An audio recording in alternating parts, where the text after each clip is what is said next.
করছোটা কি? তাড়াতাড়ি ওনাটা ছাড়াও।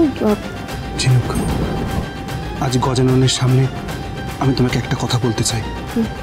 দেখো, আমি তোমার কোনো কথা আর শুনতে চাই না। তাড়াতাড়ি ওনাটা ছাড়াতে হেল্প করো, না তো কেউ এভাবে যদি দেখে ফেলে ভুল বুঝবে আমাদের।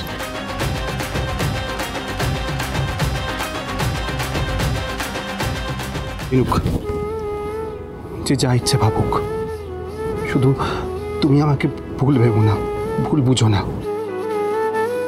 আজ অবধি আমি এমন কোনো অন্যায় করিনি যাতে আমাকে এত বড় শাস্তি পেতে হয়। বিশ্বাস করো, এই শেষ 5 বছর আমি অনেক অশান্তি ভোগ করেছি। আমার লাইফ হেল হয়ে গেছে।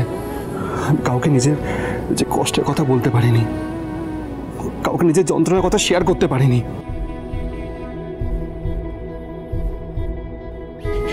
এই 5 বছরে প্রত্যেকটা মুহূর্ত আমি শুধু তোমার জন্য ওয়েট করে গেছি ঝিনুক। আমার এই অপেক্ষাটা বিফলে যেতে দিও না। বৌদি যেমন দাদা ভাইকে আরেকটা চান্স দিল, তুমিও আমাকে তোমার প্রতি ভালোবাসা প্রমাণ করার জন্য একটা চান্স দাও প্লিজ, একটা চান্স।